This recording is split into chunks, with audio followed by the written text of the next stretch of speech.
Hey everyone, and welcome back to the channel. Today we've got this Toro TimeCutter. Customer brought it in and says that it'll fire up, but as soon as you move the handles in, it'll die instantly out. Doesn't matter which handle, it will fire up and the blades will work. Everything else will work, but it will not allow you to move whatsoever.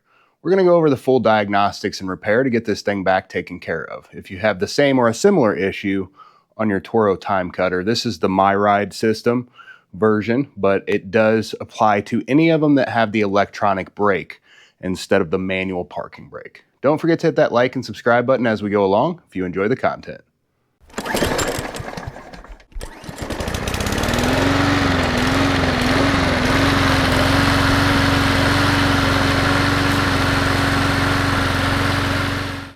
Show you what it does first off.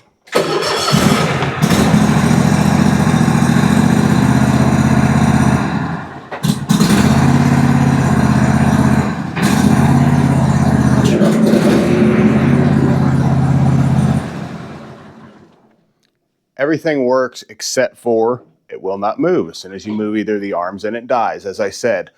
So what's the first thing that comes to mind? For most people, it's going to be the seat switch. The seat switch is a very common culprit of this. So we'll check that out first just to see if that is the actual cause of the problem or not. The seat flipped up. The seat switch is located in this location. You can just kind of pull the tab back and the wire will pull straight down. And we're going to test the switch itself. We're going to test these two tabs. We've got a voltage meter. You can use either ohms, which is kind of like the horseshoe, and you should basically get 0 ohms when we're testing for connectivity when it's supposed to be closed. Otherwise, you can flip it to a continuity test. I'll hit select again until it shows beep down here, kind of almost like the little 3 lines and a dot. Then once you hit them together, it'll tell you if it's open or closed. It's a little bit easier to do that way. So we've got a normally open circuit, which means that as soon as we sit down or push on the other side of the seat, it should close, which it is. That means the seat switch is good. As soon as I'm pushing on it, it is going to, if we look at the ohms resistance, it's going to go to virtually 0. Basically a direct connection. Yep, 0.00.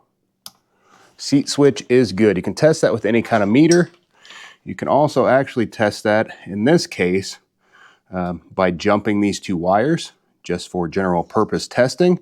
You don't want to leave it like that. So if you put just a wire to connect this terminal to this terminal, that would let you test and make sure that the seat switch was not bad. There are 2 fuses down below, right below where the camera's sitting. Many people will think, oh, hey, it's a blown fuse or something. If either of those fuses are bad on this machine, it will not start. We're going to take the operator panel off, and we're going to test the PTO switch.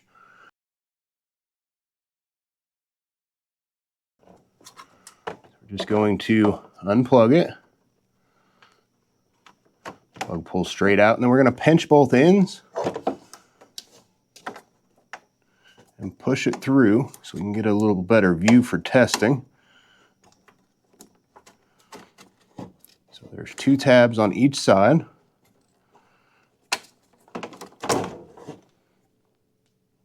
Tab here and there, and on the other side. If you look at this, one side will say common or COM on it, which means that the tab closest to here is the one that connects with the 2 in the middle. So this is your common for this leg that just connects to this one. But for this one, it's a common here that connects to here and here. So we're going to go back to our same ohms testing where it beeps if there's a connection. We're going to test the outside 2 here. That is a normally closed connection. I'm getting an audible sound. And if you look on the other side, this side says NC or normally closed, meaning between the common and the normally closed, that should be a connection. I'm getting a beep. And you can also look at your meter if you're using ohms. If you go to ohms, you should again get 0 ohms. Oop, I hit hold on it. Should get 0 ohms between them, and we are. Same thing for the next one. So that pair to the outside. your middle two outside ones. Go to the next one, same thing. And now if we pull the switch to turn it on, we should get opposite of that. So this is OL, open lead. Overload, depending on the situation. Same thing on all three of those. Now when we go to the middle one, we're going to be testing the common, which is the outside, to the middle, and it's going to be your normally open circuit, meaning before the switch is pulled, you shouldn't have a connectivity, but now you should have one. So we're getting connection, 0 ohms resistance, full connection. It would also beep if we have it on the beep portion. And now if we turn it off, we should have nothing there. It's normally open, meaning before the switch is engaged, it's open. So this PTO switch is right. It is good, nothing wrong with it.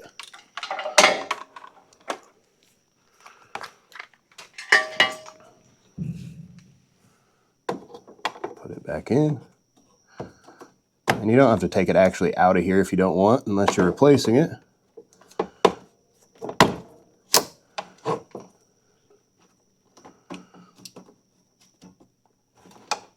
Plug it back in. The ignition switch can cause issues if you're having trouble with it, but when you turn this on, we hear that click from the fuel solenoid on the carburetor.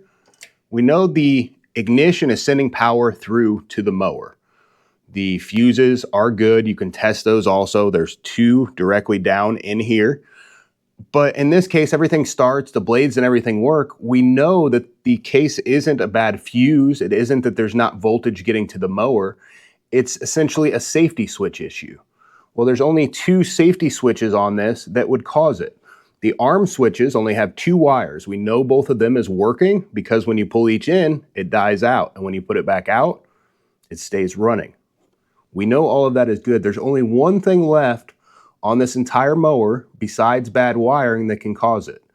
And it's an issue I see a lot. There are a few different designs of this, but that's the brake box that is directly down here. That controls whether or not the brakes engage or disengage when you move your arms in. With the key in the on position, when you move an arm in on these mowers, you should hear this motor kick in and go wah, wah.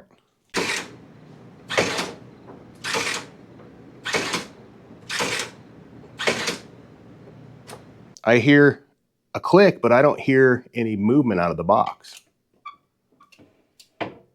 Each direction I go. Some sort of click, but no movement out of the box. What does that tell me with everything else that's good on this mower? That tells us that the problem in this case is either A, bad wiring in the harness, which is very rare, but it does happen. Could have bad connections somewhere at the seat switch or at the PTO switch. Again, not very common, or your brake box assembly is bad. I think that's what's going on here. And I'm going to show you how to replace that to get this back into working order. As we go just behind the battery and the solenoid's right here under this plastic, but directly behind it is where we have the brake box. That is this piece here. There's some wires going to it at the top. All you have to do to unplug that is just there's a little tab you push and you pull those wires out, and then we can remove the rest of it from the bottom to get it replaced. You want to have the key off and disconnect the negative cable before we start anything with electrical. Just make sure you don't get any short and fry something. More precautionary than anything. And with that, I don't like these wing nuts, so we will replace that with a regular nut when we put it back together. What we do is come down from the side.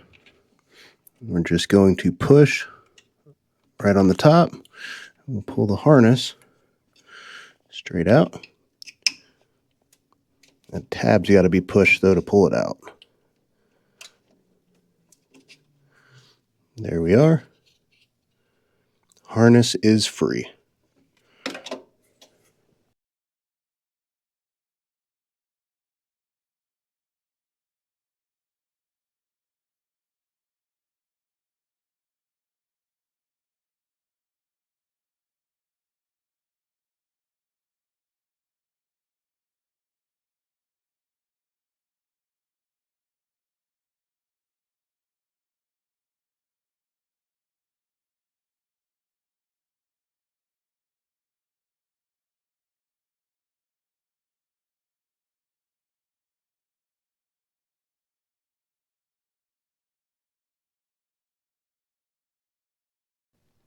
You'll notice with this, even if you have the release pushed in, so the hydros are disengaged, it will not freewheel because the brake is still engaged because it's not working.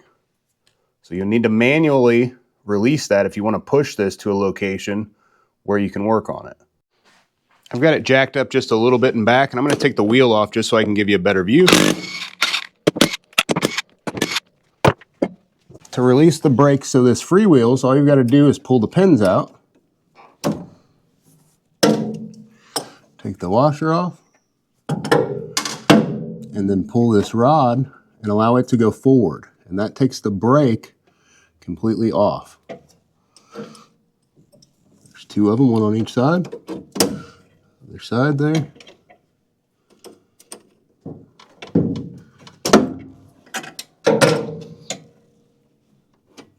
Another washer. Now the brakes are off. So this thing could be freewheeled as long as you release the hydros and back. So you push those rods in. What we need to do is we need to get the two bolts that hold the motor in out now. What that does, you can see back here that the brake is on when the motor is holding it there, and then we're taking the brake off. So we're releasing these gears from that cog of the brake.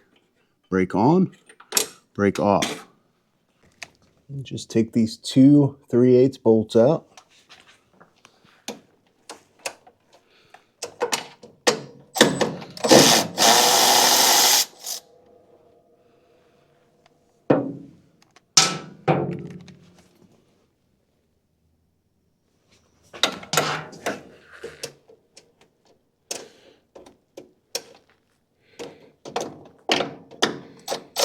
Excuse me, kind of flying blind here.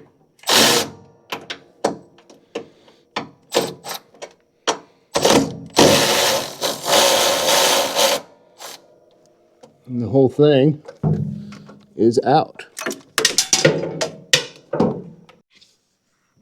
Here we are, we've got the whole assembly. Pretty dirty. We've got a new one.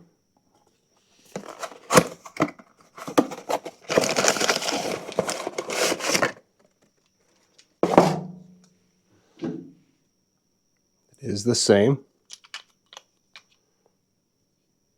All we're going to do is we're going to take the 4 bolts out, screws.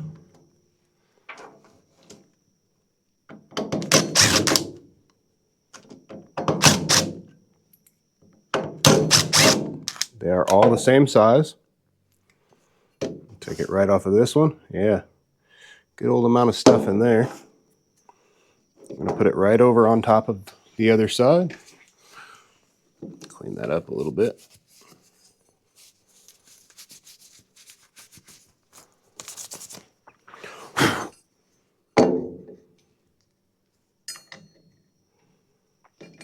These do have to thread themselves, so you'll want to get them straight started. What I like to do is just kind of hold it straight, screw it down in.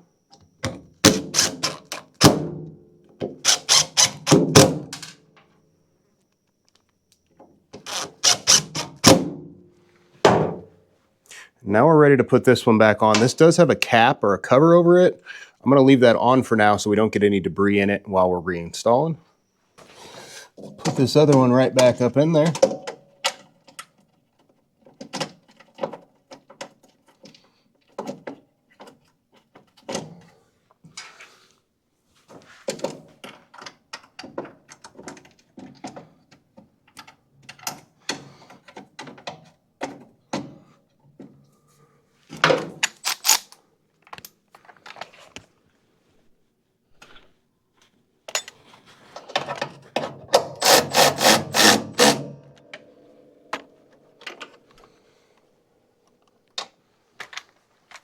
Go to the other side, see if I can't actually do this one while seeing, unlike the other one.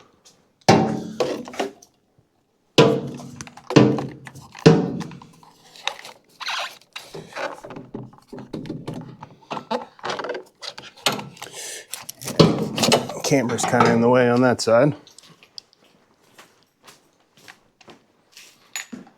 and the tire, of course.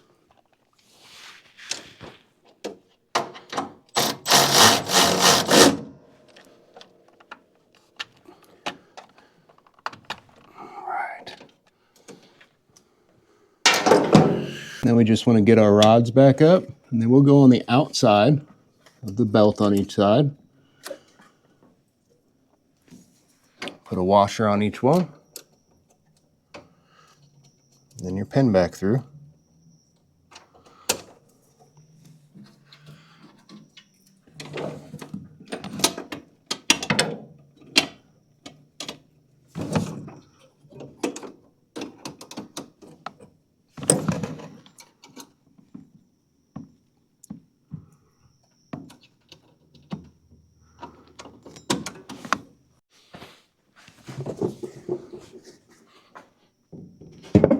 Tire back on.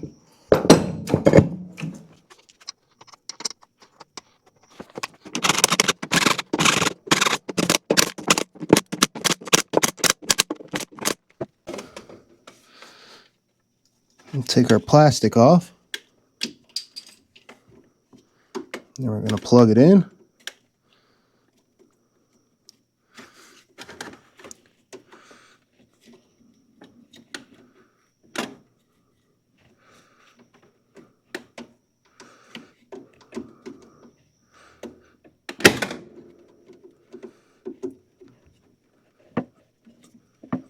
Should snap in tight.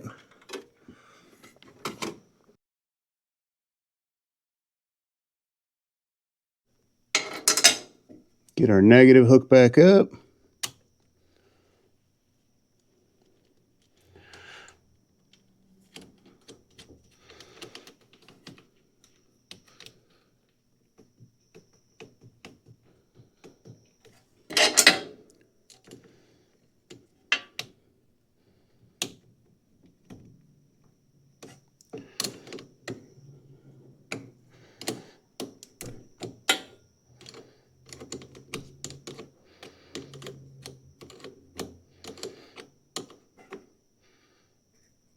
Nice and tight. Now what happens when we turn the key on? We get that same solenoid click. What about when we move the arm in? You can hear that those are going in and out. The brake is being actuated with that motor we just replaced each time we go in and out with the arm. Brakes are on. As soon as we pull one in, brakes are off. Go back out, brakes are on. That means now the motor is working.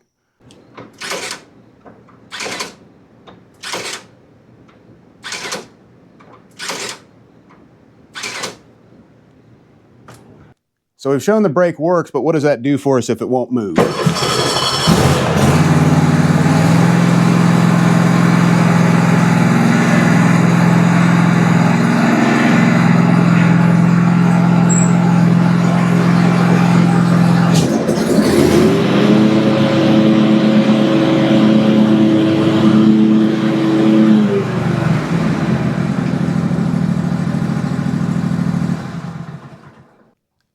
Not too bad of a repair. It's pretty easy to get to from the bottom. You can lift it up from the back if you really need to help you replace that.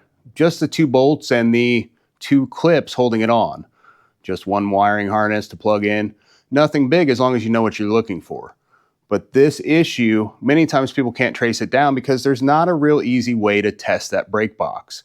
You use process of elimination, you check everything else, and that's telling you, hey, the brake box isn't working. Pretty easy in this case because if it's on and you bring the arms in, it doesn't actuate at all. It doesn't release that brake. That's telling you as long as you have power to it that it is bad. Hopefully these diagnostics help somebody out there. Thanks for watching. Don't forget to hit that like and subscribe button if you enjoyed the content.